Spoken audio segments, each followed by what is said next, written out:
माननीय मातृशक्ति, धर्मनिष्ठ महानुभावों,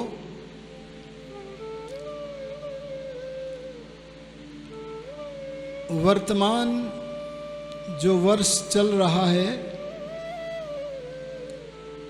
यह वर्ष महाभारत काल के बाद एक बहुत बड़े महापुरुष ने जन्म लिया था, जिनका नाम था महर्षि दयानंद सरस्वती। उन्हें यदि सत्य का दूत कहा जाए तो कोई अतिशयोक्ति न होगी।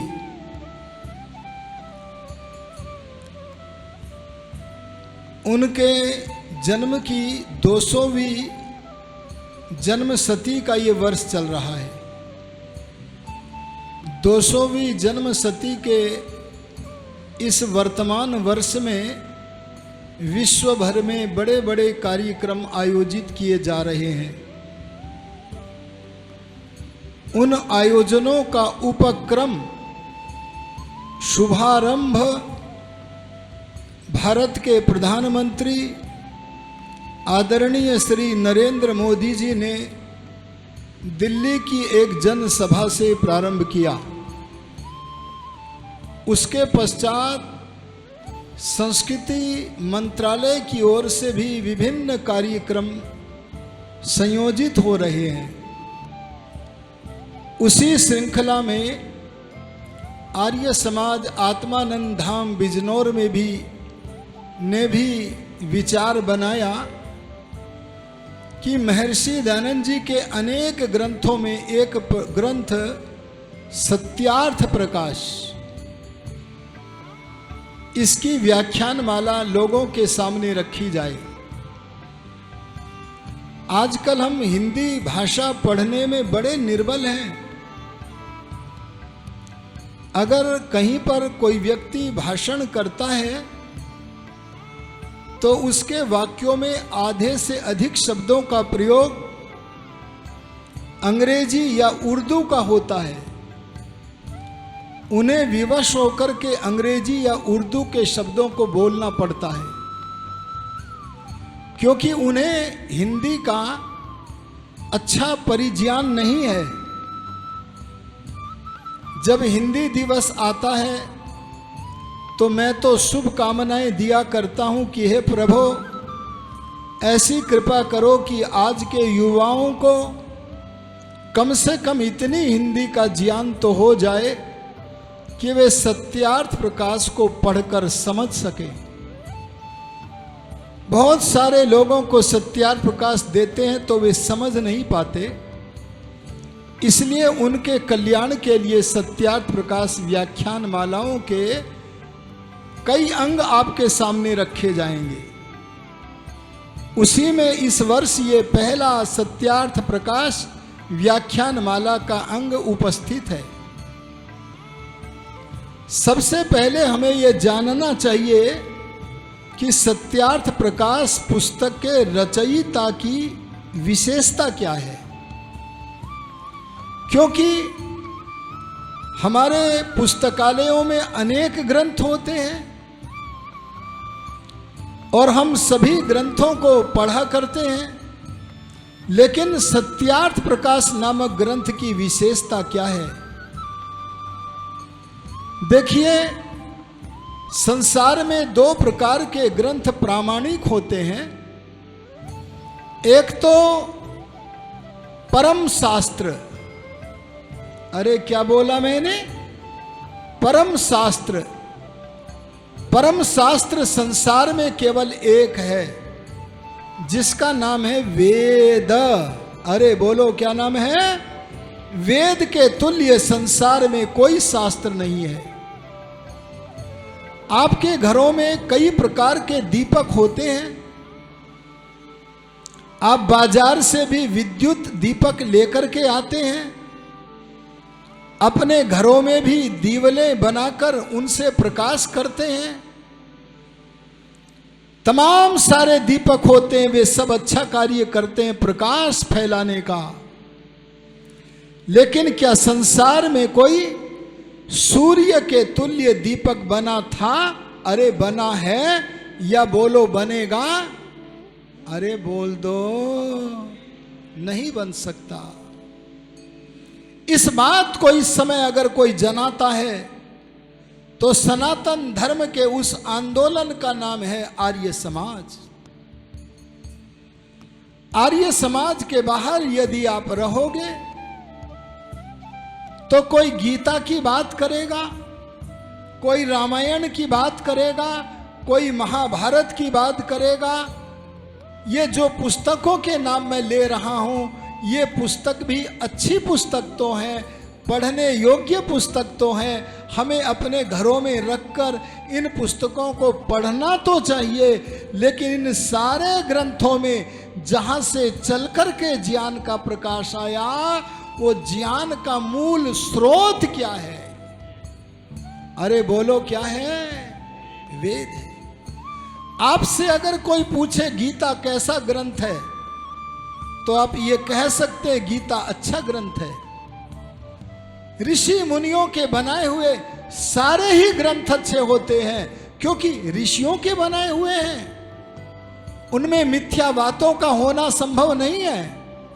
पर ध्यान देना, अगर राष्ट्रीय ग्रंथ ही नहीं, अगर विश्व का, मानव का ग्रंथ, अगर सब के लिए प्रामाणिक ग्रंथ अगर कोई हो सकता है, जो सारे ग्रंथों का मूल कोई हो सकता है, अरे बोलो उस ग्रंथ का नाम क्या है?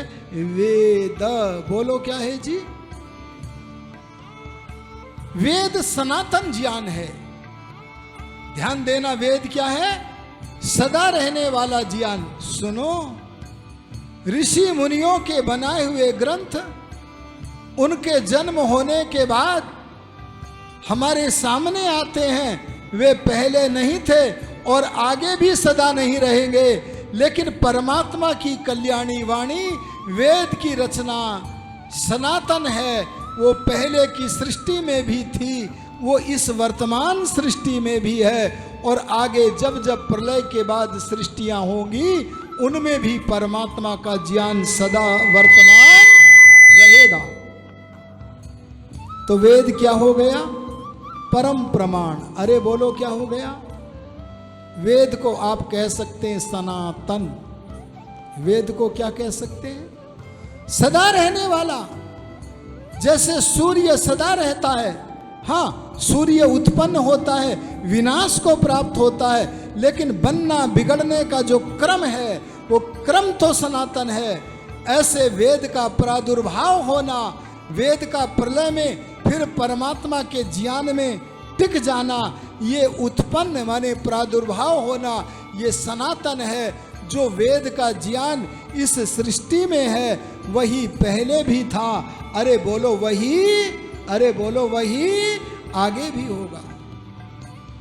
तो एक तो सबसे बड़ी विशेषता मनुष्य के लिए होती है वेद, जहां से चलकर के सारे शास्त्रों में ज्ञान की किरणें आती हैं। और दूसरे हमारे लिए जो प्रामाणिक ग्रंथ हैं, क्यों जी, क्या लेखक लोग यहां वहां जहां तहां घूमते हुए आपको नहीं मिलते हैं? अरे बोलो नहीं मिलते हैं?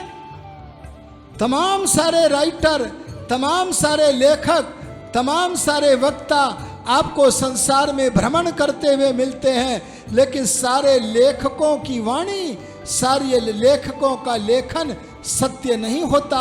उनमें सत्य और असत्य इन दोनों का मेल होता है। अगर सत्य ही पाना है तो उन लेखकों का ग्रंथ सत्य होता है, जिनकी बुद्धि सत्य से परिपूर्ण होती है। अरे बोलो किससे परिपूर्ण होती है? एक तो परमात्मा सब कुछ जानता है, सर्वज्ञ है, इसलिए वेद वाणी का एक एक शब्द अक्षर रसः प्रामाणिक है। और जो जो ऋषि जितना जितना वेद के रहस्यों का अपने अपने ग्रंथों में प्रकट करने में, खोलने में समर्थ हो जाता है, उस ऋषि का वह ग्रंथ उतना उतना ही हमारे लिए क्या होता है? प्रामाणिक होता है।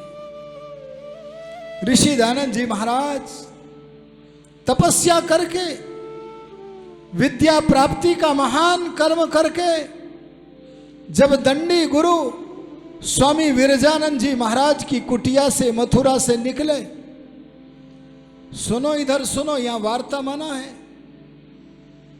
ध्यान दीजिए।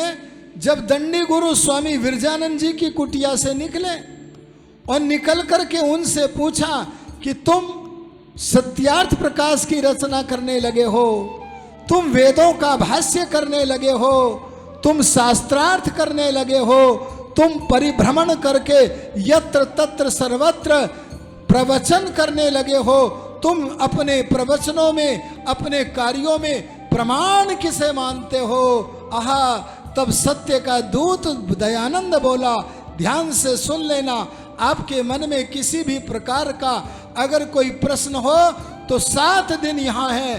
धर्म के बारे में, सत्य के बारे में अगर कोई भी जानकारी करनी है तो हाथ खड़ा कर देना। जो हाथ खड़ा करेगा उससे हम अप्रसन्न नहीं होंगे, बल्कि हम उसे उसके प्रश्न के उत्तर को देने का संपूर्ण प्रयत्न करेंगे।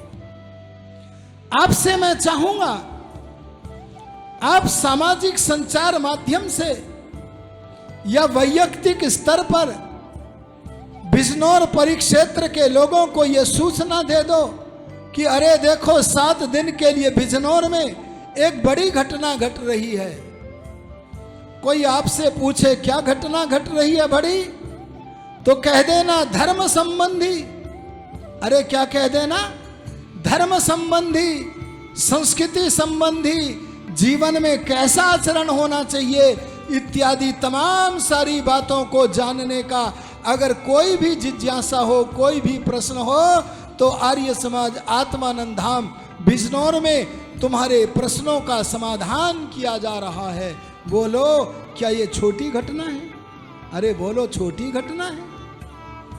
मैं आपसे निवेदन कर रहा था कि महर्षि दयानंद जी महाराज से पूछा, आप इतना बड़ा उद्योग कर रहे हो, इतना बड़ा उद्योग आप इस जो कर रहे हो, इसमें प्रमाण किसको मानते हो?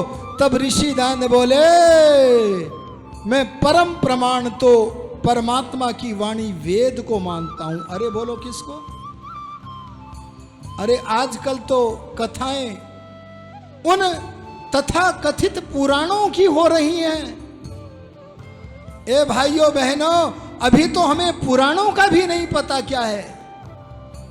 ध्यान देना, आज हम जिनको पुराण मान रहे हैं उन कथाओं को मेरे सामने लाना, मैं उनमें असत्य का भंडार निकाल करके दिखाऊंगा। दयानंद योगी से पूछा, तुम पुराणों को मानते हो? बोले हाँ, मैं पुराणों को मानता हूं, लेकिन तुम जिन्हें पुराण मानते हो मैं उन्हें पुराण नहीं मानता।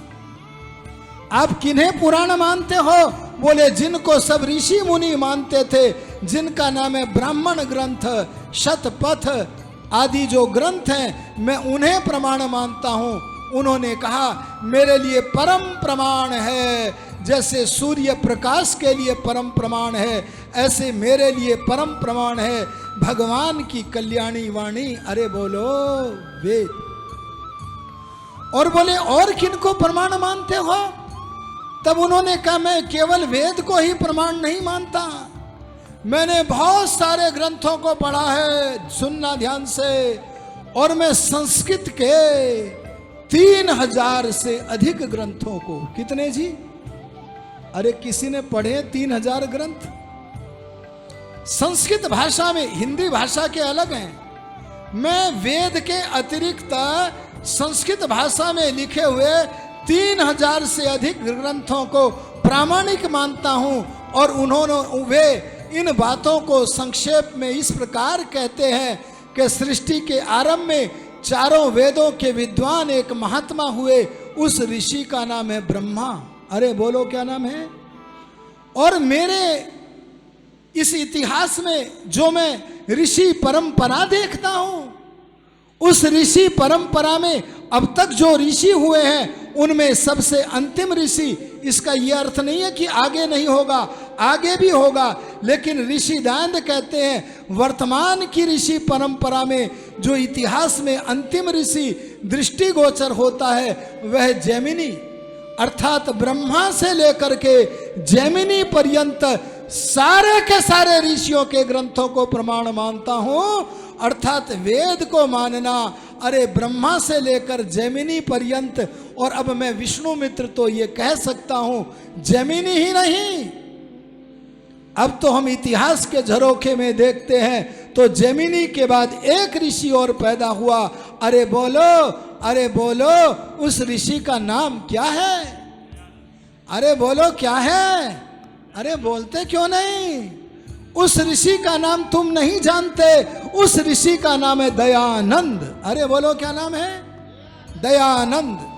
देखो, मैं सत्यार्थ प्रकाश के रचयिता के विषय में थोड़ा सा कथन करूंगा जिससे कि आपके मन में जिज्ञासा पैदा हो। इतने बड़े आदमी के पुस्तक के ऊपर प्रवचनों की श्रृंखला चलेगी। ऋषि दयानंद जी ने सत्यार्थ प्रकाश के आरंभ में एक प्रतिज्ञा की है। पढ़ना, सत्यार्थ प्रकाश के बिल्कुल आरंभ में प्रतिज्ञा की है। क्या प्रतिज्ञा की है? मैं इस पुस्तक में आरंभ से लेकर अंत तक, पहले संस्कृत में लिखते हैं फिर हिंदी में लिखते हैं। क्या लिखते हैं? ऋतम वदिष्यामि, सत्यम वदिष्यामि। दो बातें लिख दी। ऋत कहते हैं जो कभी परिवर्तन नहीं होता। सृष्टि के नियम जो हैं उन सृष्टियों के नियमों के अनुसार ही इसमें कथन करूंगा। मैं सृष्टि नियमों के विपरीत अपने ग्रंथ सत्यार्थ प्रकाश में एक भी कथन, अरे बोलो, नहीं करूंगा। कितनी बड़ी बात है।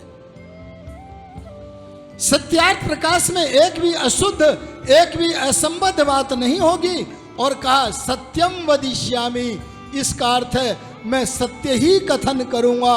मैं प्रतिज्ञा करता हूं कि मैं सत्य ही कहूंगा। सत्य के अलावा सत्यार्थ प्रकाश में कोई भी झूठ, अरे बोलो, नहीं बोलूंगा।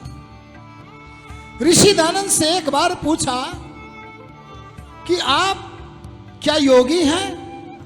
ऋषि दयानंद से जब कोई पूछता था, तुलना करता था पूर्ववर्ती ऋषियों के सामने, तब ऋषि दयानंद कहा करते थे, अरे ऋषियों के जमाने में मैं होता तो सबसे पीछे की पंक्ति का विद्यार्थी होता।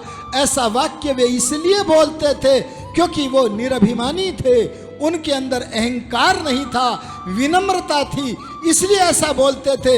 लेकिन जब आवश्यकता पड़ती थी तो अपने स्वरूप को खोल भी देते थे।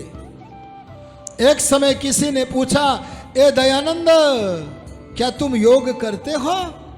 तब सुनो सुनो, ऋषि दयानंद को विवश होकर के कहना पड़ा, अरे मैं इतना काम कर रहा हूं, क्या तुम ये सोचते हो कि मैं इतना बड़ा काम बिना योग के कर पा रहा हूं? इतना बड़ा काम कभी योग के बिना नहीं किया जा सकता। आहा, ऐसे प्रथम कोटि के योगी लोग ऐसे काम कर देते हैं जिन्हें सुनने को मन करता है, अरे जिन पर सुनकर के आश्चर्य होता था।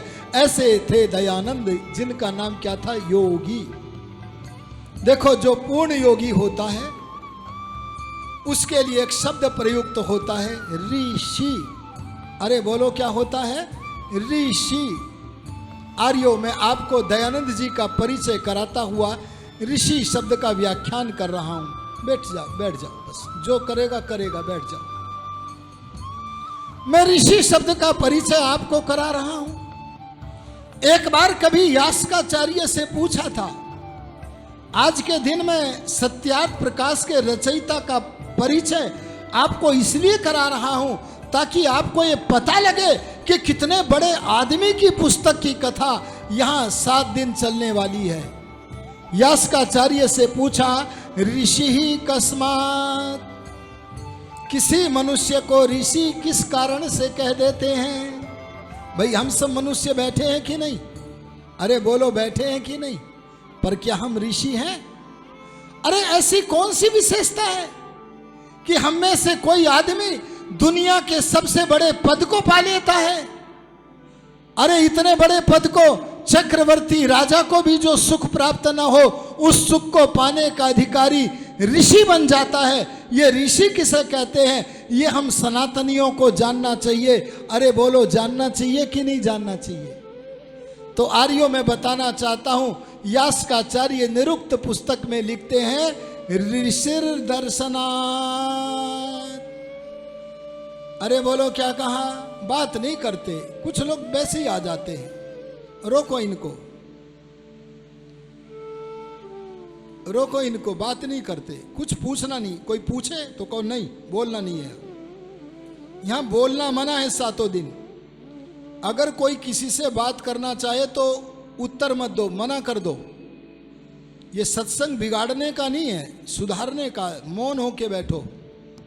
ध्यान दीजिए, मैं आपसे क्या निवेदन कर रहा था।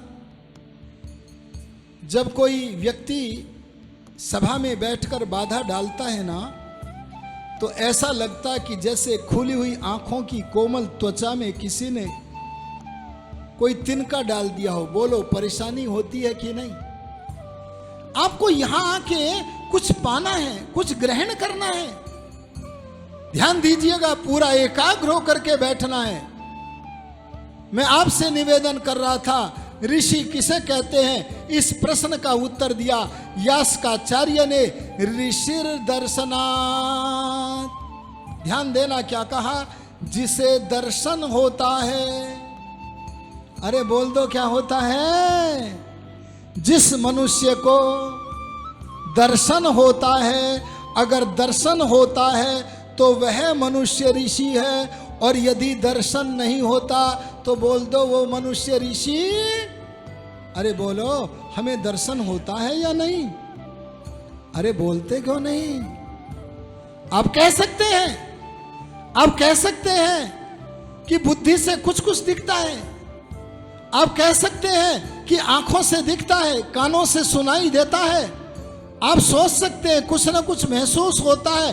पर ध्यान देना, ये बाहर का दर्शन जो आंखों से दिखता है, अरे ये दर्शन तो गाय को भी होता है, ये तो कुत्ते को भी होता है, ये तो सांप को भी होता है। तो ये आंखों से दिखने वाले दर्शन का नाम क्या ऋषिपन है? वो दर्शन कोई अलग है। ध्यान देना, वो दर्शन साधारण लोगों को नहीं होता। वो तो करोड़ों लोगों में, अरे कितनों में, अरबों लोगों में कोई विरला होता है जिसे अंदर से दर्शन होता है। ध्यान दे लेना, मैं आज दयानंद योगी का, अरे जिसकी व्याख्यान माला चलेगी, उसके रचयिता का मैं दर्शन आपको कराना चाहता हूं। आप जिसे आंतरिक दर्शन होता है। आप पूछोगे, अजी आंतरिक दर्शन कैसे होता है? तो हम कैसे जानेंगे जब हमें कभी हुआ ही नहीं है। पर उन लोगों को जिनको आंतरिक दर्शन कभी नहीं होता, उन लोगों को भी ऋषियों के शब्दों में ही मैं समझाने का यत्न करता हूं। कैसे होता है? देखो, ध्यान से सुनो, बिल्कुल ध्यान से। जैसे एक कोई बहुत बड़ा गहरा तालाब हो। अरे बोलो, क्या हो? गहरा तालाब, बहुत गहरा, हाथी भी डूब जाए, इतना गहरा तालाब हो। उस तालाब के भीतर से, अरे बोलो, जंतु निकलते हैं कि नहीं निकलते हैं जी? कभी मछली निकली, कभी मेंढक निकला, कभी मगरमच्छ निकला। उन जंतुओं के निकलने पर देखने वाला तालाब के किनारे खड़ा हुआ व्यक्ति उन्हें देखते ही कह देता है, आहा, अपना मुख ज्यों ही वे जंतु उस तालाब के पानी के ऊपर निकालते हैं तो उन्हें देखते ही कोई कह देता है, क्या? आहा, आ गया। अरे बोलो, क्या निकलता है? आ गया। कोई पूछे क्या आ गया? बोलो, क्या आ गया? तो वो कहता, देखो देखो, तालाब के अंदर से मगरमच्छ आ गया। ध्यान देना, जैसे तालाब के गहरे पानी में से निकल करके मगरमच्छ जैसा कोई भी जंतु ऊपर आकर अपना चेहरा दिखाता है। ए आर्यो, जिसका नेटवर्क, ए सनातनियों, ए वैदिक धर्मियों, जिसका नेटवर्क, अरे जिसका सानिध्य परमात्मा से हो गया है, ऐसे अंतर्यामी परमात्मा से कनेक्शन जुड़ जाने पर, भगवान से योग हो जाने पर, भगवान से मिलन हो जाने पर, अरे मन की चंचलता दूर होकर परमात्मा का आलिंगन हो जाने पर उस अंतर्यामी की ओर से हमारी बुद्धि की गहरी गुफा में से बाहर मगरमच्छ कहां से निकला था? अरे बोल दो, तालाब से निकला था।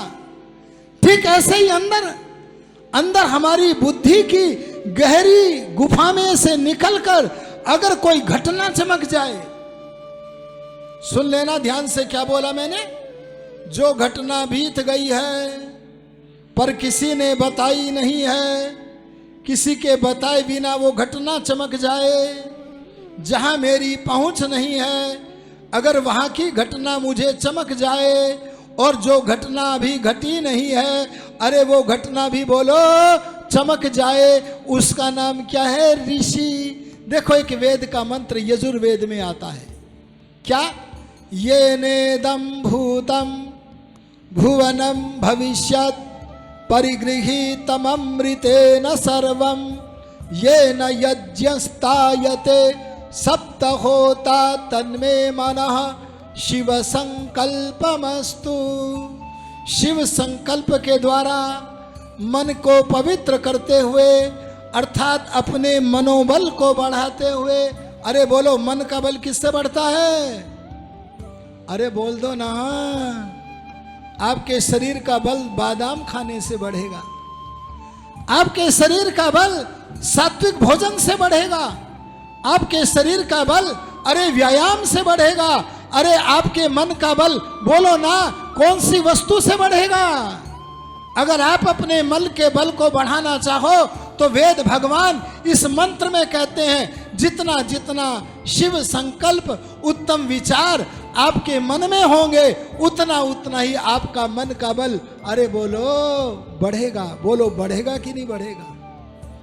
इसलिए अगर अपने मन के बल को बढ़ाना है तो अपने मन को पवित्र करने का प्रयास कर दो। हम वॉशिंग मशीन में अरे थपकी ले लेकर हम अपने कपड़ों को साफ करने का प्रयत्न तो प्रतिदिन करते हैं, लेकिन पवित्र विचारों के द्वारा अरे कहीं अपने मन को पवित्र करने का प्रयत्न करते हैं?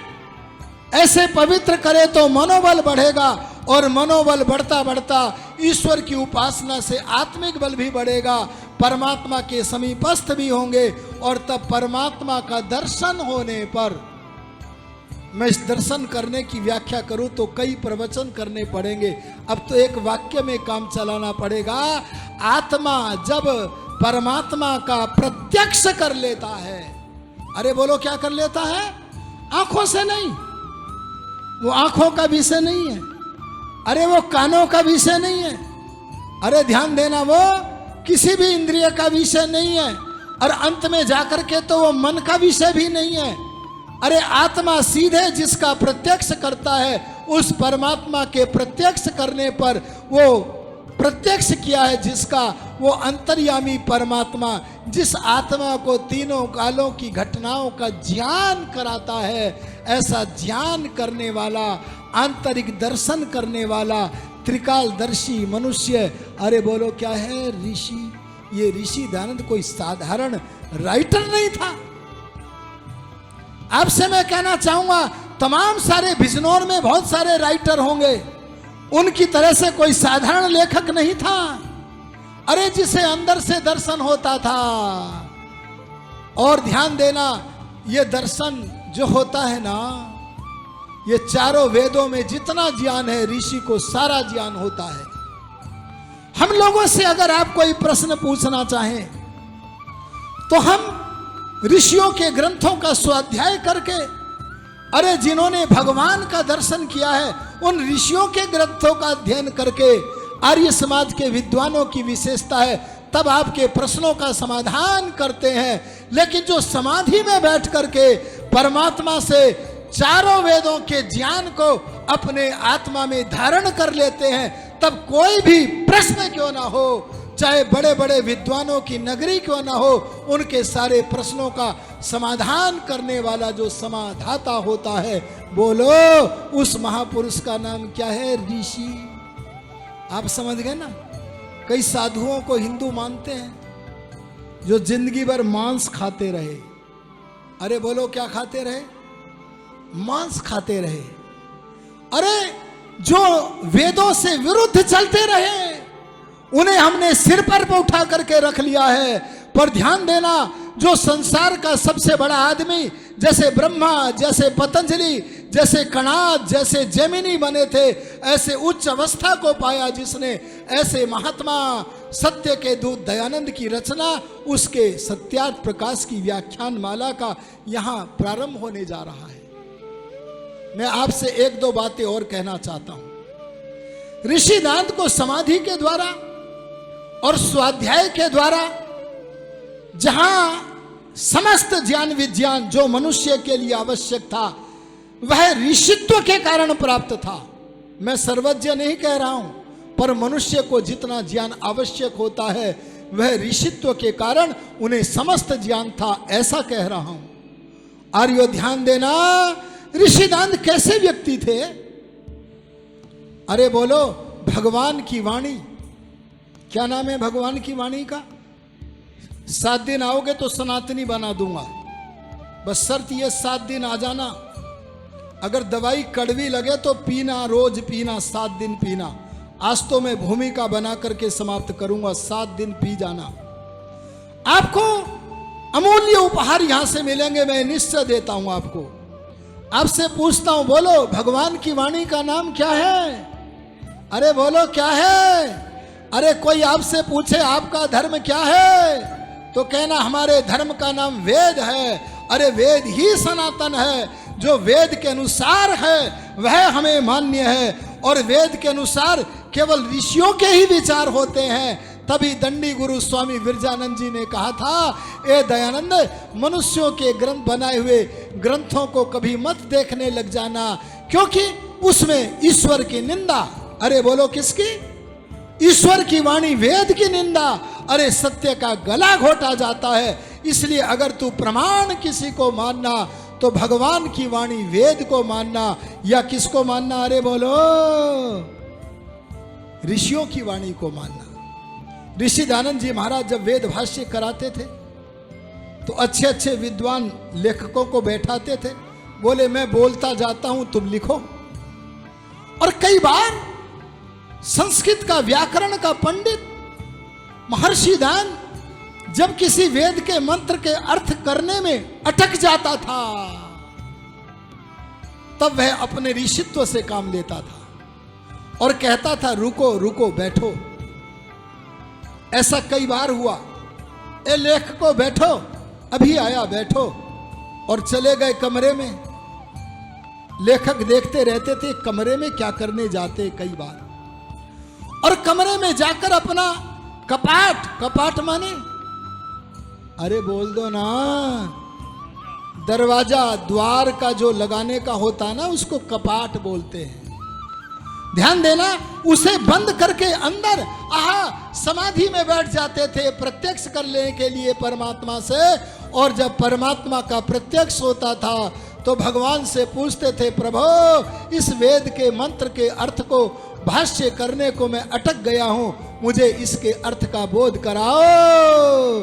तब भगवान अपनी वेद वाणी का स्वरूप दयानंद के सामने खोलते थे, और जब दयानंद के सामने अपनी वेद वाणी का स्वरूप खोलते थे तब दयानंद अंदर से निकलते थे, खिलखिलाकर हंसते थे और लेखकों को बोलते थे लिखो लिखो लिखो।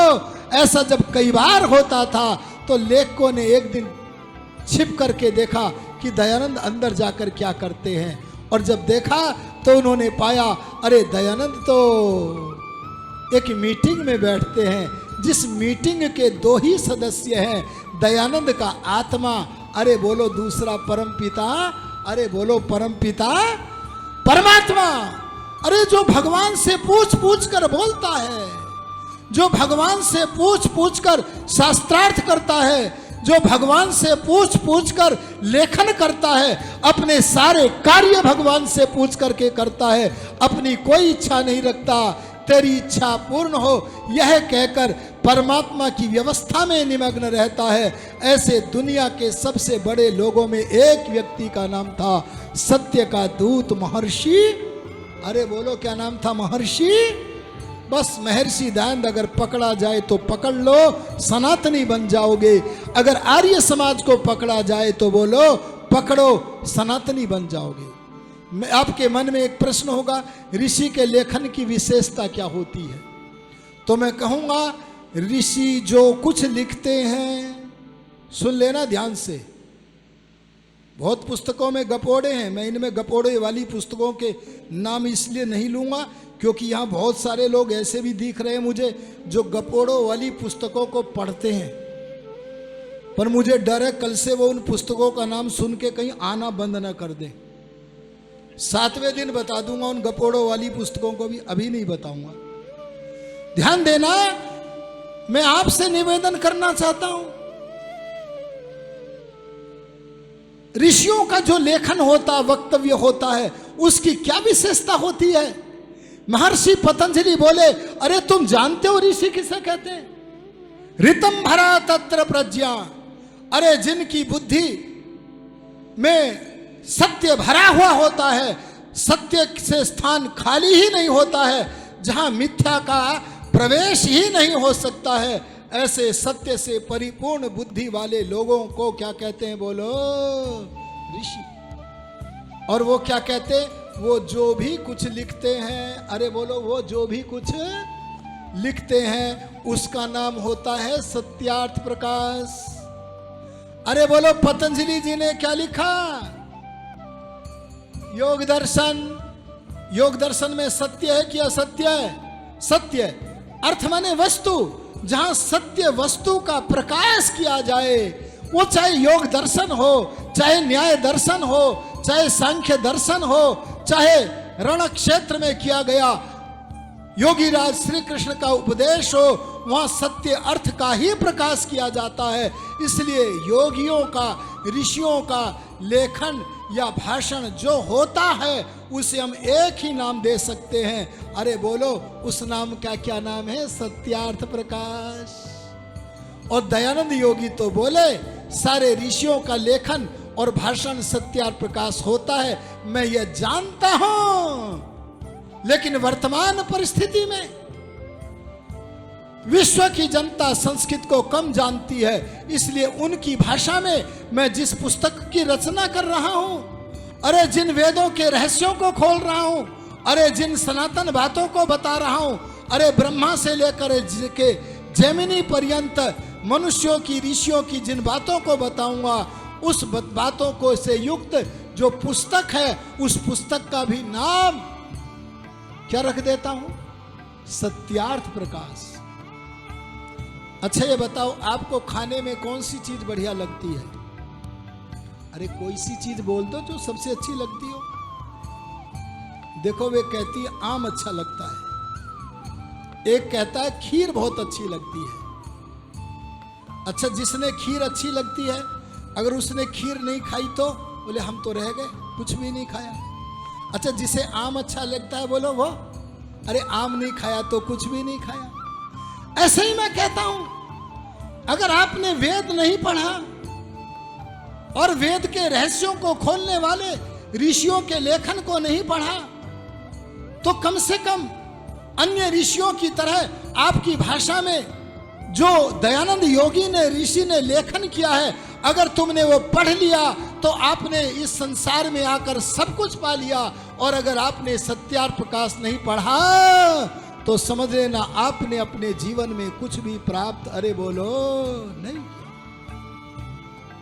अरे एक बात सुनना, हमारे मन में जब मैं नजीबाबाद आया वैसे ही कोई भावना आई थी क्या कि वहां आर्य समाज स्थापित किया जाए? अरे बोलो बिजनौर में आया तो वैसे ही भावना आई क्या?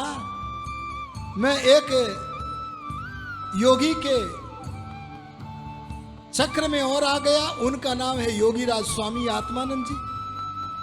मैंने सोचा दोनों योगियों को, दोनों ऋषियों को श्रद्धांजलि दे दें, तो इस संस्था का नाम क्या रखा? अरे बोलो आर्य समाज नाम रखते ही दयानंद को श्रद्धांजलि हो गई, और आत्मानंद धाम रखते ही श्रद्धांजलि किनको हो गई? बोलो योगीराज स्वामी आत्मानंद जी को हो गई। तो मैं आपसे कहना चाहता हूं, सत्य, जो सत्य है उसको सत्य कहना, जो असत्य है उसको सत्य कहना, इसका नाम क्या है? सत्यार्थ प्रकाश। अरे बोलो क्या है? फिर सुनो, मेरे साथ मिलकर बोलो। जो सत्य है उसको सत्य कहना, और जो असत्य है उसको असत्य कहना। अरे बोलो, इसका नाम क्या है? सत्यार्थ प्रकाश। कई लोग डरते हैं, बोले सत्य कहो यहां तक तो ठीक है, पर कई ऐसी बातें कह देते हो हमारे पेट पे चोट लगती है। असत्य को मत बताओ, आंख के अंधे हैं उनको मूंडना है हमें। पर ध्यान देना, सत्यार्थ प्रकाश में दो बातें रखी जाती हैं। जो सत्य है उसको सत्य ही कहना। अरे बोलो, जो असत्य है उसको। अच्छा, मतवादी कैसे होते हैं? मतवादी माने मत मतांतरों को मानने वाले ईसाई, मुसलमान आदि, ये मतवादी लोग कैसे होते हैं? ये दूसरे के सत्य को भी असत्य सिद्ध करने का प्रयत्न करते हैं और अपने असत्य को भी, अरे बोलो, सत्य सिद्ध करने का प्रयत्न करते हैं। पर दयानंद योगी ने सत्यार्थ प्रकाश में ऐसा नहीं रखा। उन्होंने संसार में जहां जहां सनातन के विरुद्ध, अरे वेद के विरुद्ध, अरे दयानंद के संबंधी सत्य के विरुद्ध जहां जहां जो पाया उसका खंडन कर दिया और सत्य का बोलो पूरा प्रकाश किया। बोलो, कौन कौन चाहते हो कि हमें सत्य हाथ लगे? हाथ खड़ा करो। अच्छा, सत्य पाना ही चाहते हो कि झूठ छोड़ना भी चाहते हो? आर्य समाज का नियम है सत्य के ग्रहण करने। बोले इतने से काम नहीं चलेगा। गंगा गए गंगा दास, यमुना गए यमुना दास। बोले इसके साथ एक काम और करना पड़ेगा। और अगर सनातनी बनना है, वो क्या? सत्य के छोड़ने के साथ असत्य को, सत्य को ग्रहण करने के साथ, अरे बोलो, असत्य को छोड़ना भी पड़ेगा। सत्य को कोई दुनिया का आदमी रोक न सके और किसी का असत्य हम पर, अरे बोलो, हम पर चल न सके। अगर तुम ये ताकत पाना चाहते हो तो आने वाले जो दिन है उसमें सत्यार्थ प्रकाश व्याख्यान माला में आओ। मैं आपसे निवेदन करना चाहूंगा, कुछ काम आरंभ में कठिन लगते हैं पर बाद में अमृत लगते हैं। अरे आरंभ में कैसे लगते हैं? विष के तुल्य। विष समझ गए ना? जैसे विद्या का पढ़ना, अरे बोलो किसका पढ़ना? सत्संग में आकर के सच्ची बातों का सुनना बड़ा कठिन लगता है, लेकिन अगर 7 दिन सुन गए तो परिणाम जो निकल के आएगा वो अमृत होगा। अमृत निश्चित जानो, अमृत होगा। इसलिए यह मैंने आज भूमिका रूप में थोड़ा सा कथन किया है कि ये सत्यार्थ प्रकाश का राइटर, सत्यार्थ प्रकाश का लेखक कोई साधारण वक्ता नहीं था। ऋषि दयानंद सत्यम वदिष्यामि माम अवतु, इस वाक्य का अर्थ करते हुए सत्यार्थ प्रकाश में अपने विषय में बताने को विवश हो गए। हे प्रभु, मुझ आप्त सत्य वक्ता की रक्षा कीजिए। क्या कह दिया अपने के लिए? आप्त। ये साहस हर कोई नहीं कर सकता। अभी आपको आप्त शब्द का अर्थ नहीं पता है। हम जब दर्शनों को पढ़ना प्रारंभ किए तो हमने पूछा प्रमाण किसे कहते हैं? तब उन्होंने कहा जैसे प्रत्यक्ष प्रमाण है, अरे जैसे अनुमान प्रमाण है, ऐसे शब्द भी प्रमाण होता है। अरे बोलो, होता है कि नहीं होता है? हमने कहा ये शब्द क्या वस्तु होती है? तब उन्होंने एक ही उत्तर दिया था, आप्त वाक्यम शब्द। जो ऋषि कोटि का व्यक्ति है, जिसकी बुद्धि सत्य से परिपूर्ण है, जहां असत्य होता ही नहीं है, ऐसे सत्य के दूत पूर्ण विद्वान ऋषि के मुख से निकलने वाले जो शब्द हैं, वे शब्द क्या हैं? बोलो, प्रमाण। अगर आपको ऐसे शब्द प्रमाण के अंतर्गत सच्चाई का पता करना है, देखो हम कौन है? सनातनी। अरे बोलो, कौन है? घबराना मत, आपको कोई बहकाए।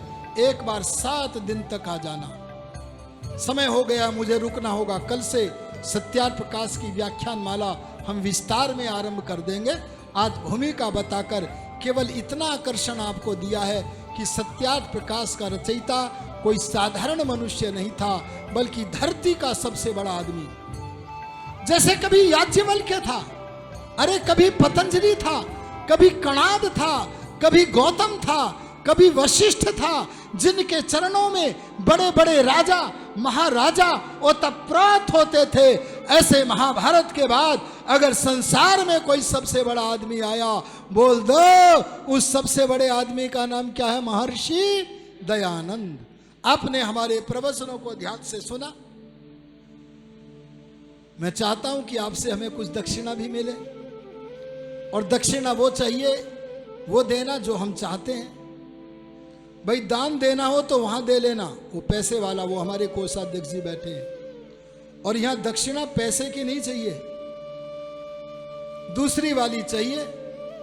इस बार मैं भी और हमारे कार्यकर्ता सभी लोग, हम लोग सूचना देने में जरा कुछ समय का बहुत अभाव रहा, एक एक मिनट की हमारे पास कमी रही, हम सूचना नहीं दे पाए ज्यादा। तो मैं निवेदन करूंगा आप लोगों से, दक्षिणा में चाहूंगा कि आप लोग अपने साथ कम से कम एक व्यक्ति को, कम से कम शब्द और ध्यान देना, इसका मतलब ये नहीं एक लेके आओ, 10 को 20 को कितनों को भी लेके आओ, पर कम से कम एक व्यक्ति को सत्यार्थ प्रकाश व्याख्यान माला में कितने घंटे के लिए, अरे बोलो कितने घंटे के लिए? 2 घंटे के लिए लेके आ जाओ। कौन कौन लाओगे? हमारी प्रार्थना कौन कौन स्वीकार करोगे? हाथ खड़ा करो, मैं कल पूछूंगा। सब नहीं कर रहे हो? हाँ ठीक है, कल मैं पूछूंगा जी आपसे। बहुत बहुत धन्यवाद, तालियों से स्वागत करो जी इनका। और एक बात और कहना चाहूंगा, जो 4 बजे आए थे उनसे कुछ छूट गया, यज्ञ तो नहीं छूटा, पर हमने 4 बजे से पहले संध्या की थी, और संध्या में हमने गायत्री मंत्र का अर्थ भी, जो संध्या में बोलना चाहिए वो भी बोला था, मन ही मन वो वाणी से बोल दिया था। शन्नो देवी मंत्र का भी अर्थ बोला था, वाक वाक का भी अर्थ बोला था। जो थोड़ा सा विलंब से आए वे चूक गए। अगर कल ज्यादा फायदा उठाना है तो 4 बजे मत आना, समय तो 4 बजे का ही है, पर 3:45 बजे आना। आपको संध्या के मंत्रों का गहराई में जाकर अर्थ भी आपके मन मंदिर में उतरेगा। आशा करता हूं कि मेरी 2 प्रार्थनाएं आप सुनेंगे। जिन्होंने हाथ उठाए वे तो लाएंगे ही कम से कम एक को, लेकिन जिन्होंने नहीं उठाए वे भी इसके लिए प्रयास करिएगा, चाहे सामाजिक संचार माध्यम से कैसे भी। और हम, मेरे पास जिनके नंबर हैं, मैं उनको अगर कोई संदेश भेजूंगा, वो यत्र तत्र अग्रसारित करके सत्यार्थ प्रकाश व्याख्यान माला को अभिवृद्धि प्रदान करेंगे। इन्हीं शब्दों के साथ आज के इस वक्तव्य को विराम देता हूँ। ओम शम। कल सत्यार्थ प्रकाश का पहला समोल्लास हमारा प्रारंभ हो जाएगा। आज भूमिका का निर्वहन हमने किया है।